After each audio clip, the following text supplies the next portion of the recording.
Good morning everybody. In the previous video, we have seen that in 1915, Mahatma Gandhi came back to India. In 1916, 17 and 18, he organized 3 protest movements and he was successful in all these 3 satyagrahas. Now what happened in the year 1919? 1919 is one of the important years in the history of India. In the year 1919, the British government passed an act. The name of that act was Rowlatt Act.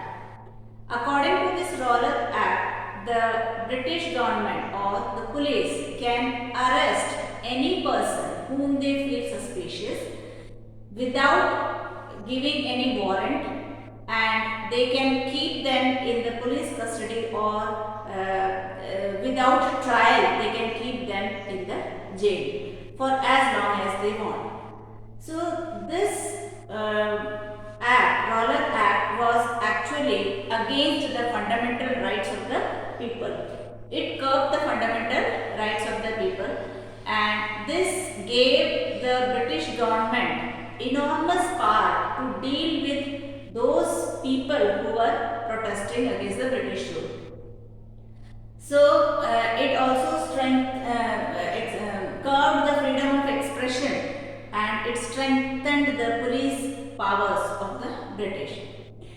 Now Gandhiji, along with Muhammad Ali Jinnah and many other leaders, they opposed the government, British government, and said that the British government had no right to restrict the people's basic freedoms. They criticized this act as devilish and tyrannical. Devilish means it's devil. Devil means this Rakshas. So this tyrannical means without any control when somebody is exercising the power. So such tyrannical power, they termed this act as devilish and tyrannical. Now when this Rowlatt Act was passed, Mahatma Gandhi decided to start a satyagraha against this Rowlatt Act. So that satyagraha he called on 6th April 1919. He decided that we will celebrate this day as, we will observe this day as a non-violent protest against this act, and they decided to organize Hartal on this day. So a day of non-violent opposition, and this day prayers were held, then satyagraha sabhas were held, meetings were held to protest this day, this act, a day of humiliation and prayer, Hartal. Satyagraha sabhas were led to launch this movement. Now this this was the first time when many people together joined a struggle. Though it was mostly restricted in the city areas, but even then for the first time, all India struggle, can be called as first all India struggle against the British government. Now when Mahatma Gandhi called for the satyagraha or Hartal, many people participated in this Hartal. And in April 1919, number of demonstrations and Hartals were held in different parts of India. Especially in Punjab, this Hartal led to a violent nature. And in Punjab, 2 major leaders, Dr. Satyapal and Saifuddin Kichlu, were arrested because of this Hartal. So when these 2 leaders of Punjab were arrested, and when the British saw that there is chaos all over India, so they introduced martial law. So they imposed martial law in India, and in martial law nobody is allowed to gather.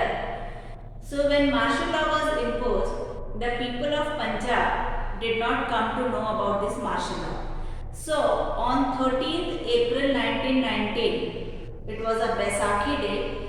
So the people of Punjab gathered at a place in Amritsar called Jallianwala Bagh. So they gathered there to protest against the arrest of their leaders, Saifuddin Kichlu and Satyapal. So when they gathered there, they were gathered for a peaceful peaceful protest, and they were not having arms or ammunitions along with them. So when the meeting was being conducted there, at that time the military general, whose name was General Dyer, he came to know about this meeting, and he came along with his troops and surrounded the Jallianwala Bagh area. Now this Jallianwala Bagh, where the demonstrations were held, there was only one exit point. That exit point was also closed by General Dyer, and the people who were gathered in the Jallianwala Bagh were not allowed to go out, and the General Dyer along with his troops started firing on those people who were gathered there. In that even men, women, children, old people, all type of people were there. So General Dyer started shooting, and in this many people were killed, many women, children, old people, all were killed, many were injured also.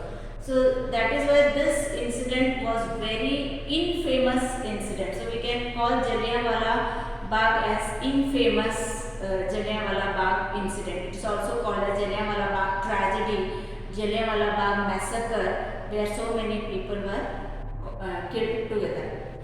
Actually, General Dyer should have given them warning to first disperse, and then if they do not listen, then he could have opened fire. But without giving any warning, he opened fire on these innocent people. So this Jallianwala Bagh tragedy or massacre shook the Indians. All were very pained because of this incident and this type of brutal repression by the British. Even Rabindranath Tagore, he was very pained when he heard about this Jallianwala Bagh massacre. He was also in very much anger, and he decided to renounce his title knighthood, which was given to him by the British government. Knighthood is a title which is given to some people who excel in a particular field, public service or their personal gains. So because he got the title, he did not wanted it from the British, and so he renounced this title.